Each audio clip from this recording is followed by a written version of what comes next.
voted for. BBC News. This week, David Cameron made what was billed as his most major speech on tackling extremism. In future, those who persist in expressing extremist views could go to prison. For Radio 4 Now, the reporter John Ware explores the issues in Should Extremism Be a Crime?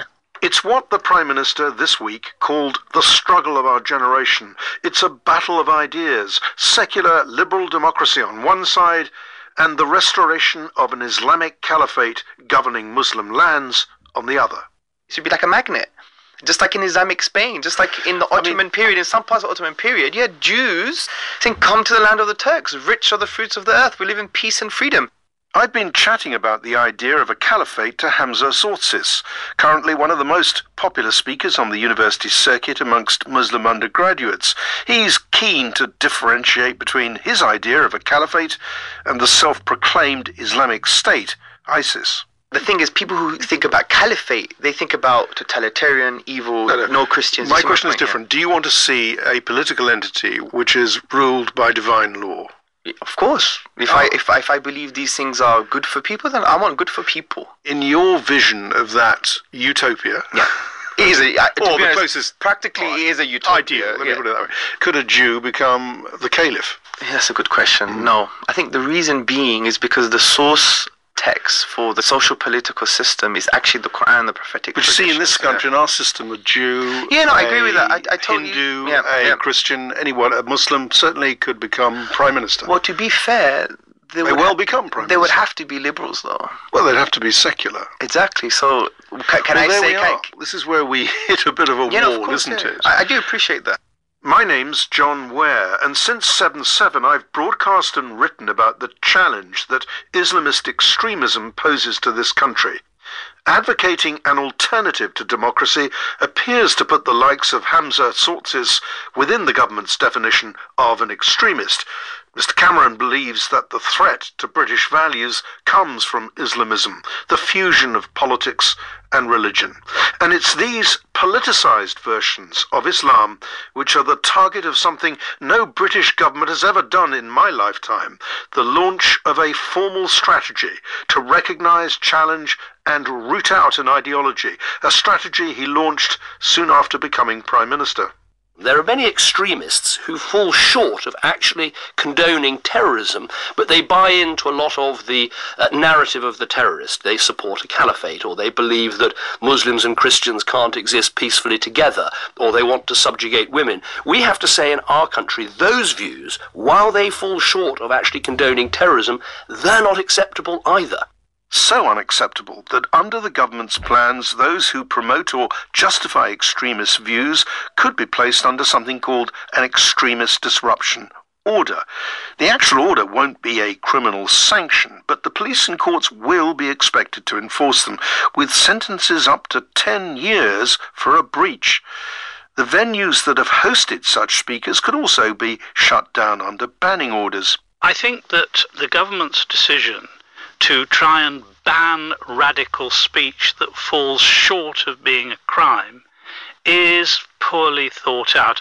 Lord Carlisle isn't any old critic. Until 2011, he was the government-appointed overseer of terrorism legislation. He's completely on board with the idea of countering what he agrees with the Prime Minister is a poisonous narrative.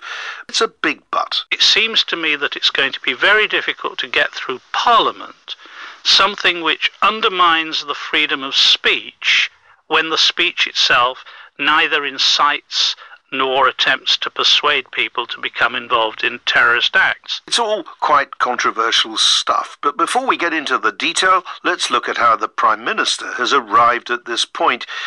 He seems to have been on a bit of a journey. As a politician who defines himself as a liberal conservative, the first thing he did as opposition leader was to set about detoxifying what had become known as the Nasty Party. Some of the more outspoken observations about Islamist ideology from friends like Michael Gove were greeted with an arched eyebrow. David Cameron's new conservatism was about reaching out to minorities. So when in 2007 Mr. Cameron was invited to Birmingham's Central Mosque, he approached the visit in a sort of hug-a-hoodie frame of mind. Shortly after he became leader, it was suggested to him that he should go out and visit a mosque, get to know Muslims, so that he could see for himself that Muslims weren't a problem, that everybody was okay. Horace Rafiq runs the counter-extremism think tank Quilliam. He's a British Muslim whose views are sometimes sought by government. It was suggested to him that he should go and visit the Birmingham Central Mosque. When he went there, he actually came across the late Dr. Nassim. Dr. Mohammed Nassim was an elderly GP, said to be a moderate community leader amongst Muslims in the West Midlands because he was chairman of one of Europe's largest mosques. Whilst David Cameron was there, he for himself saw him, telling him that 9/11 was done by the Jews. 9/11 was carried out by the CIA. 7/7 and other things were carried out by non-Muslims, purely to create Islamophobia and to create more ammunition for governments around the world to pick on Muslims. David Cameron walked out in disgust. But the Tory advisers who set up the meeting shouldn't have been surprised by what was said by the supposedly moderate community leader. Here is Dr. Nassim explaining in a phone interview to the BBC back in 2005 why he thought Al-Qaeda was a fictional creation. We Muslims all over the world have not known this organization, and the only information about this organization is coming from CIA. Now, CIA is not known for telling truth. I need proof, and that proof is not coming. The notion that Muslims are the forever victims of Western conspiracy is a key part of the violent jihadi narrative. It may have surprised Mr. Cameron that it has wider support, but I confess it didn't surprise me. One poll suggested that 45% of Muslims thought 9/11 was a conspiracy between the USA and Israel. 36% of those questioned even thought that Princess Diana was murdered to stop her marrying a Muslim. In his Birmingham speech this week, Mr. Cameron said this is a battle of ideas in which the government cannot stand neutral. But it's another speech that provides the key to the evolution of the Prime Minister's thinking, one he gave at Munich in 2011. In that speech, as in Birmingham this week, he alluded to Britain's naive, hands-off tolerance of Islamist extremists, a sort of anything-goes approach as Britain became ever more multi-ethnic and multi-faith. We must stop these groups from reaching people in publicly funded institutions like universities. Now, some say this is not compatible with free speech and free intellectual inquiry. Well, I say, would you take the same view if these were right-wing extremists recruiting on our campuses? Would you advocate inaction if Christian fundamentalists who believe that Muslims are the enemy were leading prayer groups in our prison? The government says that the non-violent extremist narrative divides the world into them and us, believers and non-believers. Listen to this. We all know for a fact that the Muslim Ummah currently is surrounded by various enemies. Many of us, quote unquote, see the non-Muslims as enemies. The words of an imam who has taught Islamic studies at a primary school in East London. One's own country can become one's enemy as well. And thus you find that the current Western politics running is designed purposely to cause hatred amongst people and to control their own people. So Muslims are just the scapegoat, the bogeyman as they say, to introduce many laws. The one thing that David Cameron and Islamists like Murtaza Khan agree on is that it is a them and us divide. The difference is that the Prime Minister has decided he, not the Murtaza Khans of this world, is going to decide where to draw the line.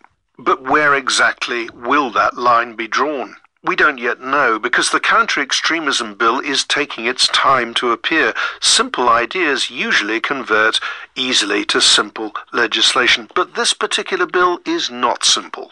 Once you start banning ideas, you run into obstacles like the European Convention on Human Rights.